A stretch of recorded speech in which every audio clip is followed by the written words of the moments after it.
Buenas, ¿qué tal? ¿Cómo andan? Bueno, lo que vamos a ver en este video es el análisis por partes, por bloques de el sistema de control a lazo cerrado en el cual estamos trabajando, y para eso les muestro esta imagen que es el diagrama en bloques de los componentes que vamos a ver en el proyecto físico que está armado más adelante en el video.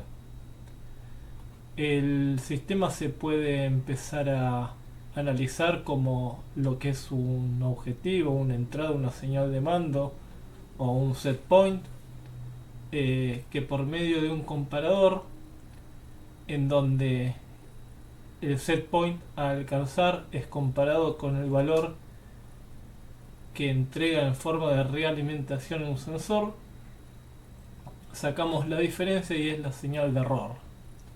Eso se ingresa al controlador y va a hacer una función, va a empezar a actuar sobre lo que es la planta, ¿no? Ahí incluido lo que es el actuador, de forma que el sensor detecte una variante, una nueva señal, y el proceso se mantenga funcionando hasta donde el error es cero. O sea, ahí damos por entendido que alcanzamos el set point.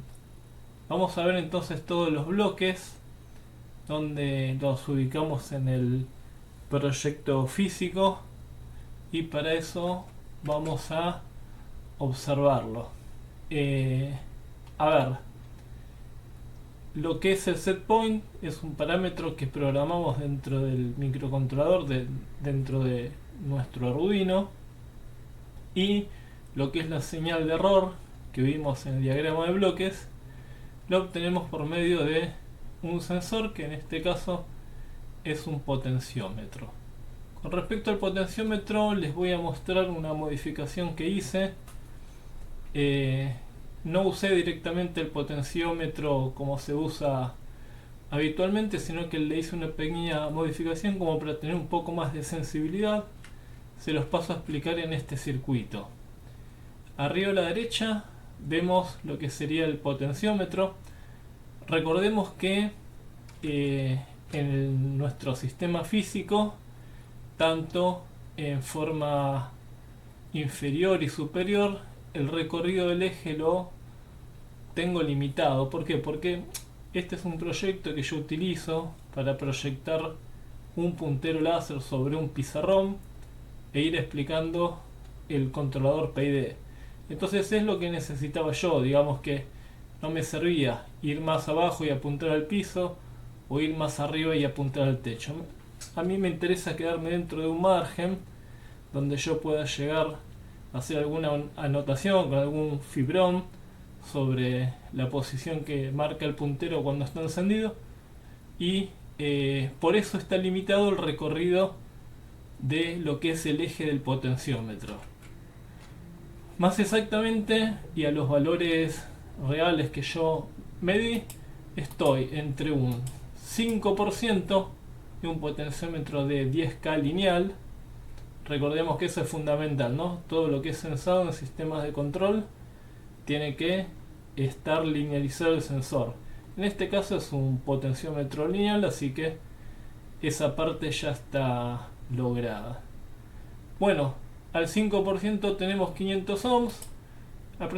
Aproximadamente tenía 2.9K, 3K cuando llegaba al límite superior, o sea, cuando la plataforma se desplazaba y hacía contacto sobre este tope, que vendría a ser el 30% este. Entonces entre 500 ohms y 3K es el recorrido útil que tiene mi potenciómetro. Y si yo lo conecto directamente a lo que son los 5 volts del Arduino, esto es muy importante también tener lo que son los sensores a tensiones fijas, ¿no? Porque obviamente si yo lo pongo a tensiones variables, no sé, lo conectara directamente a una batería que se descarga, bueno, obviamente la respuesta del sensor, lo que me va a entregar, también varía y no es lo ideal, ¿no? Sino que siempre está entregando un valor constante. Por eso lo que tiene el Arduino son esas salidas ya después de reguladores y son 5 volt digamos confiables. Por más que yo alimente el Arduino con 9, con 12, los 5 volt están ahí. Bien, cuando yo conecté el mismo potenciómetro entonces a una fuente de 5 volt, podemos observar que entre el límite inferior y el límite superior, que va a ser el 30%, tenemos una diferencia de 1,5 volt menos 250 milivolt. O sea, tenemos 1,5 volt menos los 250 milivolt.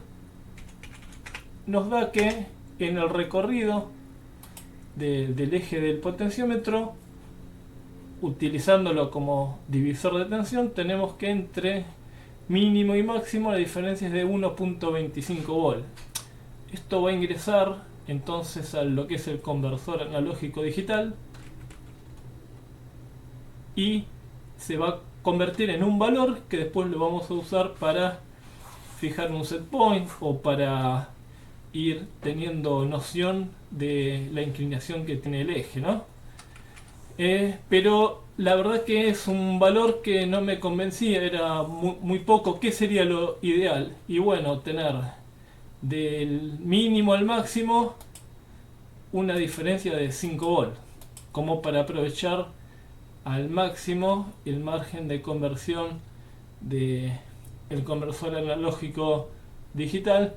Yo sé que algunos pueden llegar a decir, bueno, pero esto se soluciona muy fácil, o sea, uno le pone una referencia analógica al conversor analógico digital y ahí tenés más rango de conversión. Pero la solución que encontré fue mejor y miren lo que hice. Usé lo que es el potenciómetro, pero como una resistencia, no como un potenciómetro mismo, sino como una resistencia variable. De forma que cuando yo estoy al 5%, o sea 500 ohms, R1 es aproximadamente 2.2 veces más grande que R1.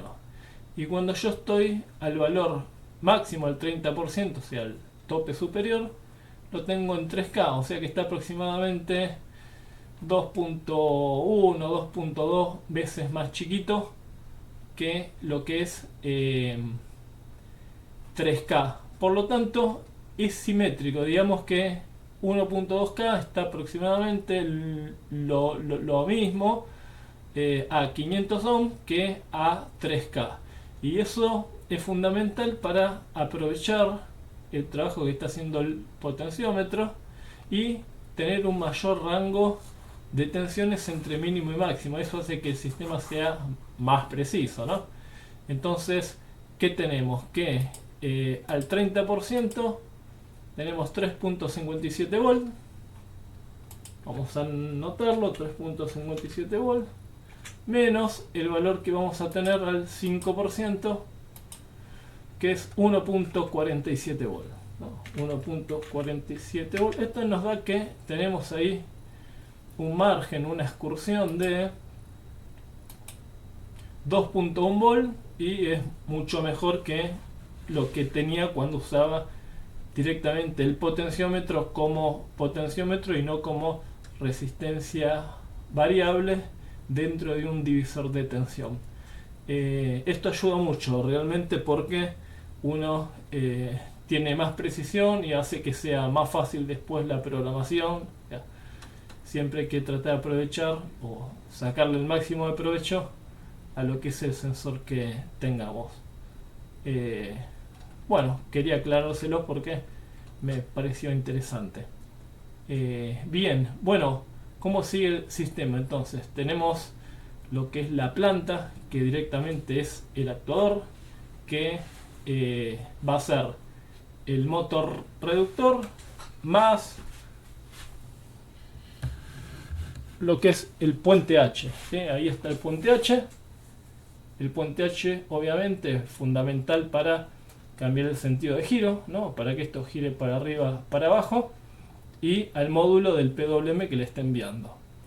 Así que el conjunto, motor reductor, más lo que es el puntero láser, más lo que es el puente H, es lo que en un sistema de bloques se denomina como planta. Bueno, controlador obviamente tenemos nuestro Arduino y la realimentación es por medio del sensor, que es el potenciómetro, donde el acople entre lo que es la planta y el sensor lo tenemos de forma mecánica, ¿no? Está ahí arriba el acople mecánico que estábamos hablando.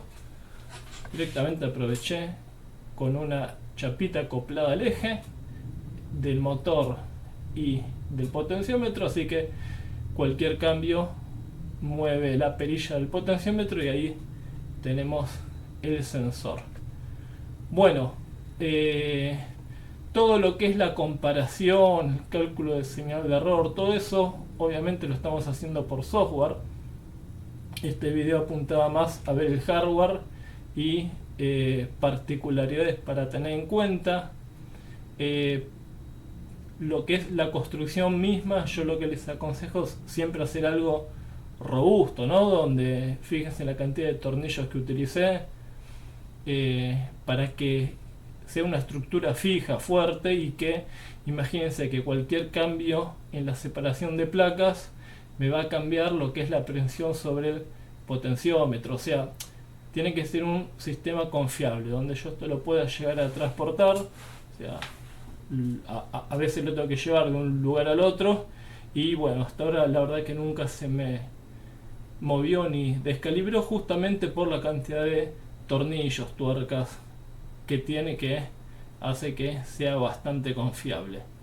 Mismo lo que es el desplazamiento, fíjense, acá usé estas patitas de goma que son para lavarropa, que son bastante firmes y da la posibilidad de poder regular como vienen enroscadas, y cada patita desplazarla verticalmente hasta lograr que el sistema esté perfectamente horizontal.